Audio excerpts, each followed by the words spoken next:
같이 보신 말씀은 마태복음 15장 29절로 39절까지의 말씀입니다. 한 목소리로 말씀 압독하시겠습니다. 예수께서 거기서 떠나사 갈릴리 호숫가에 이르러 산에 올라가 거기 앉으시니 큰 무리가 다리 저는 사람과 장애인과 맹인과 말 못하는 사람과 기타 여럿을 데리고 와서 예수의 발 앞에 앉아 안침에 고쳐주시니 말 못하는 사람이 말하고 장애인이 온전하게 되고 다리 저는 사람이 걸으며 맹인이 보는 것을 무리가 보고 놀랍게 여겨 이스라엘의 하나님께 영광을 돌리니라. 예수께서 제자들을 불러 이르시되 내가 무리를 불쌍히 여기노라. 그들이 나와 함께 있은지 이미 사흘임에 먹을 것이 없도다.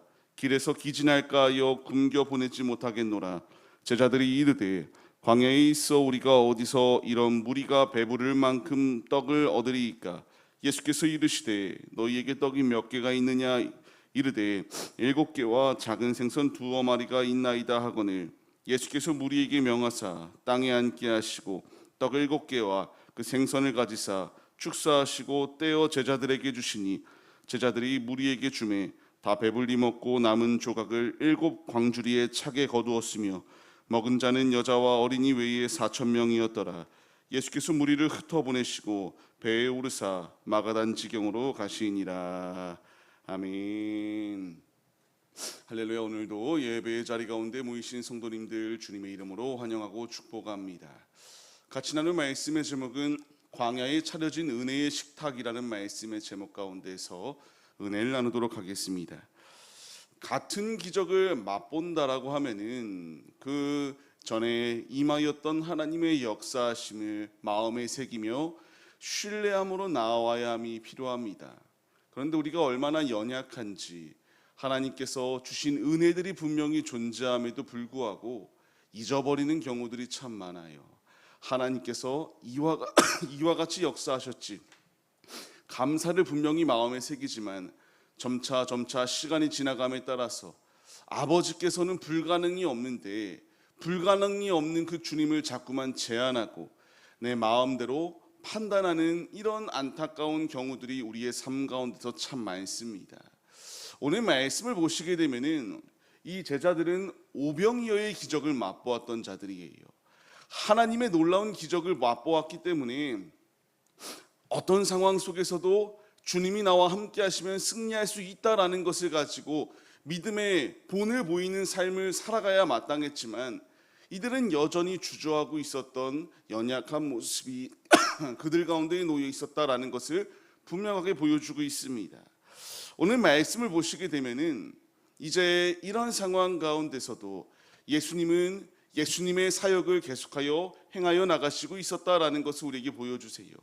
이사야서의 예언의 말씀이 성취되어지는 말씀들인데요. 주님께서 오셔서 행동하셨다. 이와 같이 아픈 이들이 나왔을 때에 짧고 굵게 나오죠. 고쳐주셨다라고 말씀이 기록되어지고 있습니다. 이와 같이 문제 가운데 놓여 있었던 이들이 예수님 앞에 나오기 시작할 때에 나음을 입을 수 있었다. 이 모습을 보게 되니까 이들이 다 놀랍게 여길 수밖에 없고 하나님께 영광 돌리는 모습이 되었다라고 말씀이 기록되어지고 있습니다. 우리 주님이 어떤 분이신지를, 우리 예수님이 어떤 사역을 하시는 분이심을 우리가 분명하게 마음에 새겨야 됩니다. 우리 아버지께서는 자신에게 이와 같이 나온 이들을 외면하지 아니하시는 분이시고 분명히 장애인과 아픈 이들과 곳곳 기타들의 문제들이 놓여있는 이들을 그냥 외면하신 것이 아니라 그들을 불쌍히 여겨주사 그들을 고치시고 회복시켜 주셨다. 이 놀라운 은혜가 이들에게만 임하는 것이 아니라 오늘 우리의 이 예배의 자리 가운데서 사모하며 예수님 앞에 나오기 시작할 때에 우리의 모습 가운데서도 주님이 불쌍히 여기셔서 우리의 문제를 제하시고 우리 앞에 놓여있는 모든 상황 속에서 변화되어질 수 있는 자유함을 우리 가운데 더하여 주시기 위하여 이미 우리에게 찾아오셨음을 우리 마음에 새기며 주님께로 나아가야 됩니다. 삶의 자리 가운데서 문제가 놓여 있을 때에 세상의 의원이 아니라 참된 의원 되시는 예수님 앞에 나오는 것이 나음 있고 회복되어질 수 있는 길임을 우리 마음에 새기시기 바랍니다. 이 놀라운 은혜가 지금 남에게만 있는 것이 아니라 우리에게 주어진 은혜이다라는 사실을 우리가 잊지 말아야 합니다. 이런 상황 가운데서 예수님께서 불쌍히 여기시기 시작해요. 사흘간 이들이 같이 주님의 기적을 맛보고 있을 때에 먹을 것이 없습니다. 그들을 그냥 돌려보내지 아니하고 이와 같이 불쌍히 여기시며 그냥 보내면 기진하여 굶어 죽게 될까, 이들을 불쌍히 여기시는 것, 이게 우리 예수님의 마음이에요. 주님께서 이와 같이 불쌍히 여기시는 마음이 이들에게만 주어지는 말씀이 아니라 우리에게도 동일하게 주어지는 말씀입니다. 우리 역시 광야에서 천성을 향하여 나아가고 있습니다. 하늘의 신령한 은혜의 말씀들을 마음에 새기며 주께서 우리의 삶 가운데서 이스라엘에게 만나와 메추라기를 더하신 것처럼 우리에게도 주님의 신령한 은혜가 내려오고 있습니다. 우리의 삶 가운데서 주님께서 우리가 그냥 홀로 외로이 길을 걸어가다 쓰러질까 우리를 불쌍히 여겨주셔서 우리를 위하여 친히 우리의 죄를 대속하여 주시고 건져주시기 위하여 예수님이 오셨고요, 그분께서 우리와 함께 걸어주사 능히 이 모든 이 순례의 길 가운데서 승리할 수 있도록 주님께서 우리와 함께 하여 주신다라는 것을 분명히 말씀해 주세요. 오늘 이 말씀을 보시게 되면 얼마나 주님의 은혜가, 얼마나 주님의 큰 사랑이 나타나 보이는지요. 우리 예수님께서는 영혼에만 관심을 가지셨던 것이 아니에요. 그냥 돌려보내어 기진하여 이와 같이 굶어 죽게 될까, 그들의 육신까지도 관심 있게 보시는 게 우리 예수님이셨다라는 것을 분명하게 말씀해 주시고 있습니다. 우리 주님은 우리의 영혼을 귀히 여기시죠. 우리의 영혼을 주목하고 계십니다.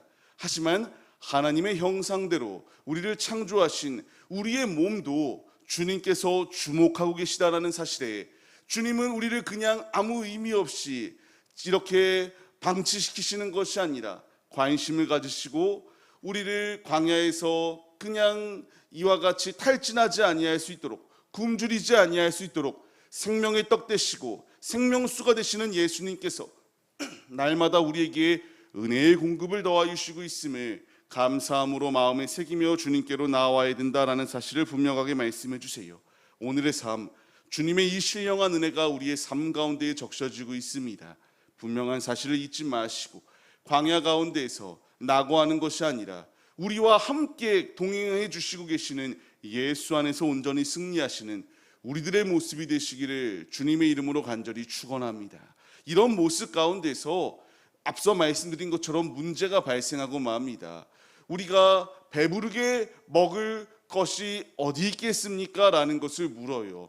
예수님께서 너희에게 먹을 것이 어디 있냐라는 것을 묻습니다. 이때 이들이 기억해야 될 것은 오병이어의 기적이었거든요. 하지만 이들은 이와 같이 그 기억을 하지 못하고, 하나님, 이 자리 가운데서 어떻게 이들을 먹일 수 있겠습니까? 우리에게는 7개의 이와 같이 7개의 작은 생선 2마리 7병이어밖에 없습니다 라고 이렇게 고백하는 게 이들의 모습이었습니다. 지금 하나님의 능력을 제한하고 예수님의 이 역사하심을 자신들은 온전히 그 일을 이루지 못할 것이라고 생각하고 있는 게 이들의 모습이었어요. 얼마나 중요한가요? 주님이 이들에게 너희에게 떡이 몇 개가 있느냐, 할 수 없느냐라는 것을 묻는 자리가 아니었잖아요. 주님께서 이 물음의 자리 가운데서 이들이 이 물음을 통해 나는 이 어려운 상황 가운데서도 주님이면 됩니다라는 믿음의 고백을 가지고 나오길 원하셨거든요. 지금 우리에게도 동일하게 주님이 물어보고 계십니다. 너가 가지고 있는 것은 무엇이냐라고 물을 때에 우리는 이런 말들을 자꾸 하려고 해요. 나는 무엇이 없습니다. 건강이 없고 돈이 없고 무엇인가 할 수 있는 제약의 것들이 너무나 많습니다라는 것을 우리는 자꾸 할 수 없는 이유에 대해 말하려고 합니다. 주님께서 모세를 부르실 때에 나는 입이 아주 나기 때문에 안 됩니다. 주님께서 어떻게 바꾸시나요? 그 입을 이렇게 말할 수 있는 또 하나의 은혜의 방편들을 세워주셔서 아론을 세우시고 하나님의 일을 이루어 나가실 수 있도록 역사해 주셨어요. 지금 이들에게 현실적인 먹을 게 없다라는 것을 가르쳐 주기 위하여 이 말씀을 주시는 것이 아니었잖아요. 믿음으로 주님께 맡길 때에 주님 안에 한계가 없다라는 것을 우리가 먼저 믿는 믿음의 모습이 필요합니다. 오병이어의 기적과 같이, 지금 칠병이어의 기적과 같이 주님이 함께 하시면 불가능한 것이 없음을 분명히 나타내 주십니다.